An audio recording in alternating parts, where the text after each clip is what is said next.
시청자 여러분 안녕하십니까? 93%TV 후보를 만나다의 진행자 곽상훈입니다. 오늘은 또 다른 감추어진 후보자 곽상훈 후보를 만나 이야기 나눠보겠습니다. 후보님, 안녕하십니까?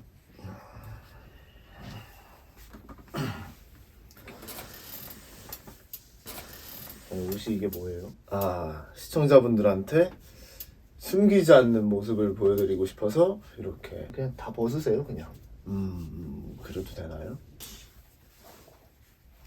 이렇게 그래도 되나 이거? 후보님, 네.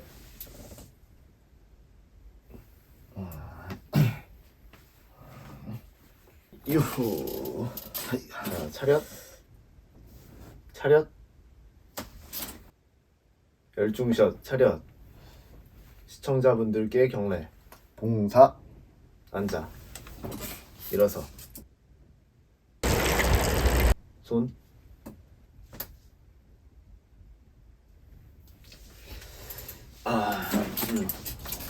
저희 후보를 만나다는 다양한 후보들과 진솔한 얘기를 나눠보는 프로그램인데요. 후보님의 쓰잘데기 없는 공약들 말고 후보님의 정체를 알아가는 그런 시간입니다.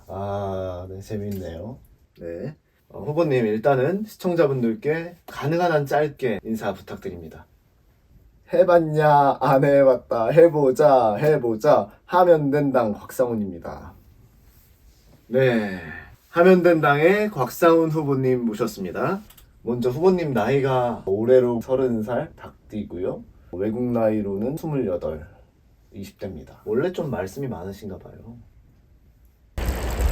후보님 이력을 보니까 연극학과를 졸업하셨어요. 5초 안에 눈물 연기 시작. 5, 4, 3, 2, 1, 땡. 안 되겠는데? 이걸로 어떻게 들어가셨어요? 네, 그냥 어릴 적 로망이었습니다. 근데 진로를 바꾸셨다고 들었어요. 연기 못해서 그런 거죠. 이게 입시 전쟁을 뚫는다고 다 훌륭한 장수가 아니죠. 감동 주는 사람이 되고 싶었는데 배우로는 좀 어려울 것 같아서 재수 시절에 수정했습니다. 연극 치료사로. 그래도 분수를 아시네요. 4분의 16은 4? 근데 또 연극 치료사가 아니라 축제 기획자가 되셨다고요? 네. 치료를 배우다 보니까 주변 학생들의 아픔들을 살펴보게 되더라고요. 그걸 오지랖이라고 그러죠. 네, 오지랖. 근데 막 아픔들을 보고 있으니까 공통점이 하나 있더라고요. 예술학부 학생들이 졸업작품을 만들어야 되는데 그 졸업작품 만들기를 싫어하더라고요. 그냥 졸업하기 싫은 거 아닐까요? 저도 대학교면은 계속 다니고 싶은데. 네, 저도 그러고 싶네요. 그게 아니었던 게 한 학생이 졸업을 하려고 졸업작품을 만들게 되면은 학교에서 지원해주는 돈 외에도 45만 원 정도가 개인 사비로 제작비에 들어가게 되거든요.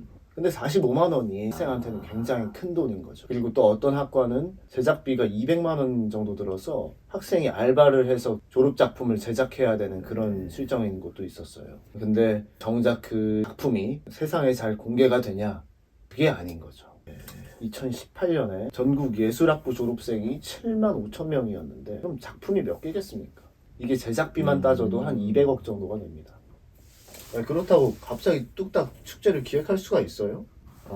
군대에서도 수시로 축제 생각만 하고 전역하고 복학하고 학교 다니면서도 계속 축제 생각을 했어요. 근데 이게 떠밀려서 제가 대학교 3학년 때 연극학과 회장이 됐거든요. 근데 그때 책임감이 생기는 거예요. 그래서 축제를 열어야 되겠다라고 생각을 했고 학교를 잠시 휴학을 하고 팀원들을 모아서 용인에서도 6개 학교 정도가 있었거든요. 거기 예술학부 졸업생들을 다 모으면 한 2,000명 정도가 되더라고요. 2,000명. 그 학생들을 위한 축제를 만들어 보자라고 했죠. 지금 생각해 보면은 다들 축제도 한 번도 안 해봤었거든요. 이게 어떻게 모아졌나 싶습니다. 그러면은 용인시에서 그 지원 사업을 알아보셨겠네요, 계속. 솔직히 기획이 좋다고 생각해서 금방 지원을 받을 수 있을 줄 알았거든요. 근데 알아보니까 용인에서는 학생 수준에서 받을 수 있는 지원금이 한 500만 원 정도밖에 안 되는 거예요. 500만 원이요? 그리고 저희가 축제를 열고 싶었던 공간도 있었는데 이게 학생 신분에서 한 달 한시에 빌리는 게 안 되더라고요. 아이고. 그럼 그런 것도 안 알아보고 휴학을 하신 거예요? 네. 이게 하고 싶다는 의지만 있었고 계획 같은 게 없었습니다. 당시에는. 근데 갑자기 이게 축제 장소가 바뀝니다. 당시에 2,000명을 대상으로 축제를 하려니까 뭔가 엄청난 리더십 같은 게 필요하다고 생각을 했어요. 그래서 국회의사당에서 열리는 리더십 아카데미에 이제 참석을 해서 강의를 듣게 됐는데, 그때 위층에 전부 다 국회의원 사무실이었거든요. 그래서 이 조급한 마음에 용인시 가불병정 국회의원 사무실에 찾아가야겠다라고 마음을 먹고 다 문을 두드렸죠. 이게 통하던가요? 그랬더니 어떻게 왔냐고, 약속은 잡았냐고 하면서 이제 다 내쫓겼는데, 그 중에 한 의원실에서 그 보좌관 분이 이제 들어오시라고, 어떻게 오셨냐고 물어보면서 이제 티타임을 갖게 됐는데 축제를 쭉 브리핑을 했죠. 그랬더니 반응이 의원님한테 잘 말씀드리겠습니다 이러고서 이제 돌려보내더라고요. 그때 딱 느꼈죠. 안 되겠구나. 퇴짜를 맞았고요. 그래서 그 찝찝한 마음을 가지고 리더십 아카데미를 주최했던 사단법인 대표님을 찾아갔어요. 아, 그래서요. 그 대표님한테 가서 이런 축제가 열렸으면 좋겠다라고 말씀드렸더니 한번 그거를 국회의사당 앞마당에서 해보자 라고 하시는 거예요. 와, 좀 어이가 없는데요, 제 입장에서는. 그쵸. 말이 안 되죠, 사실. 근데 기획서를 가져다가 보여드리니까 이거를 국회의사당 앞마당에서 전국 예술가들을 대상으로 한번 해보자라고 제안을 하시더라고요. 대학교 3학년한테 그게 가능한가요? 안 되죠. 그래서 팀원들을 더 모았어요. 실력자들을 모았는데 다 모으니까 한 14명 정도가 팀이 됐거든요. 매주 한두 번씩 모여서 회의를 했는데, 저는 알바하면서 이제 회의 비용을 댔고요. 그때가 이제 한 3월 정도였거든요. 이제 진행팀장한테 우리가 축제를 열려면 얼마나 돈이 필요하냐 그랬더니 3억 5천 정도가 필요하다고. 그 돈은 다 저희가 후원을 얻었어야 되거든요. 그 돈 생기면 집을 사야죠. 이거 축제를 합니까? 뭔가 자신감이 있었어요. 이 기획이 뭔가 통할 것 같다라는 자신감이. 네. 이 스토리가 좋았거든요. 가장 보수적인 공간에서 열리는 가장 진보적인 사람들의 축제. 뭐 이런 느낌으로. 그래서 뭔가 혁신 기업을 찾아가면은 후원을 쉽게 얻을 수 있을 줄 알았죠. 그래서 이제 후원 제안서들을 만들어서 기업에다가 이제 전화를 돌리고 메일을 넣고 그런 식으로 준비를 했습니다. 그래서 기업들의 반응이 왔습니까? 반응들이 다 없더라고요. 네. 그때 생각이 났어요. 사원들이 아니라 임원진이 밀어줘야지 후원을 딸 수가 있겠구나. 아는 임원분이 있었어요? 아니요. 그냥 찾아갔습니다, 회사로. 아무나 걸려라 작전으로 사내 소통이 이제 자유로운 회사 위주로 찾아갔는데, 카카오, 배달민족 이런 기업들을 찾아가서 정문 앞에 서 있었죠.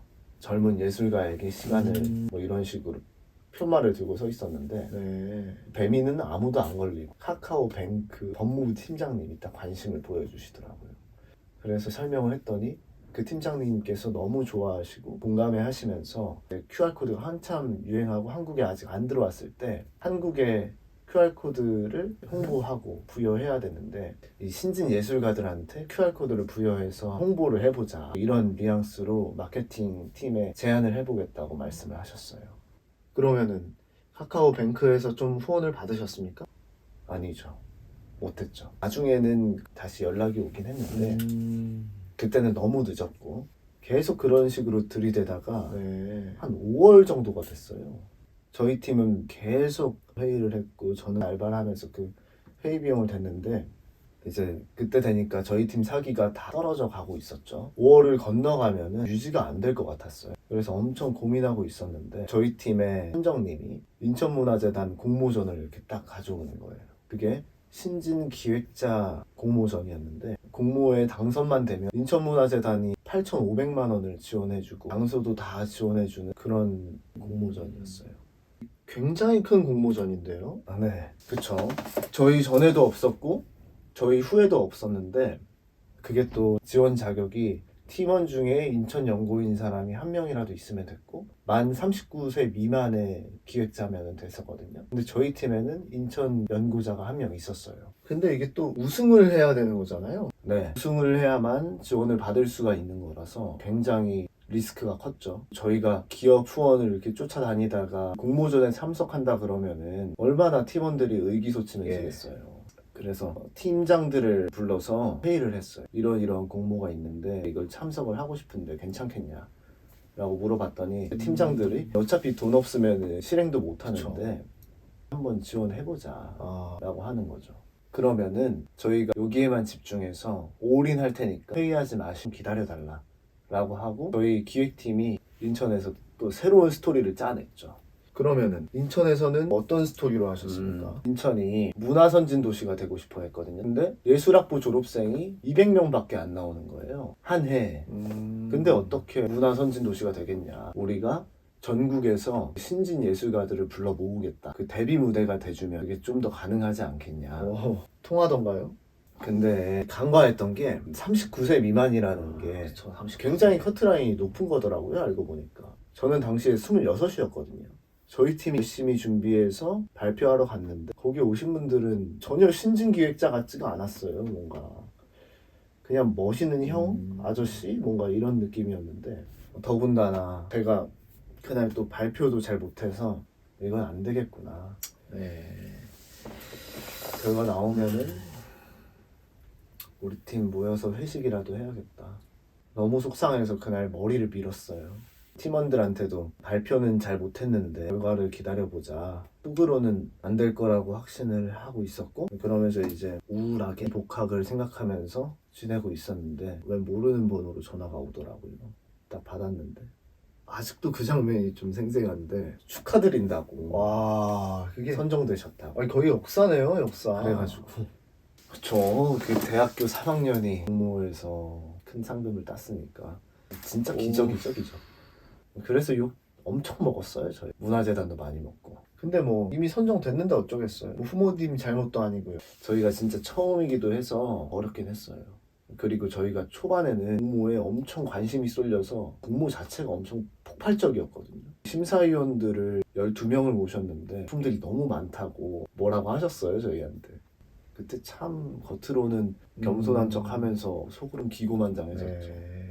그러면서 재단 말도 무시하고 그랬거든요.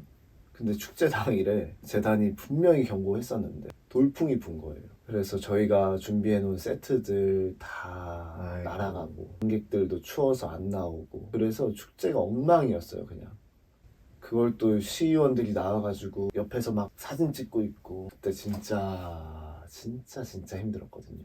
저였으면 막 울었을 것 같은데.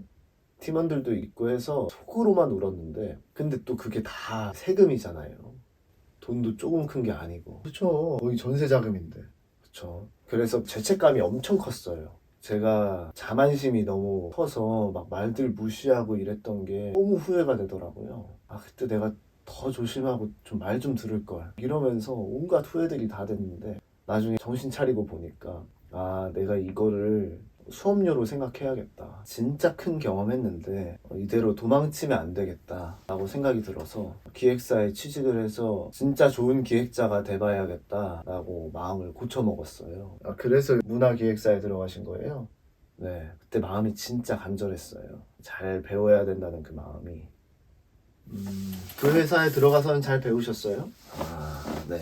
제가 다니던 회사가 서울에서 문화기획으로 유명한 회사였거든요. 거기서 홍천거리예술축제 대외협력팀장을 맡았는데 그러면서 뭔가 신진 예술가들을 위한 기획이 실현되고 좀 한이 풀리는 계기가 되기도 했었는데 대외협력팀장이 엄청 큰 미션이었어요, 저한테는.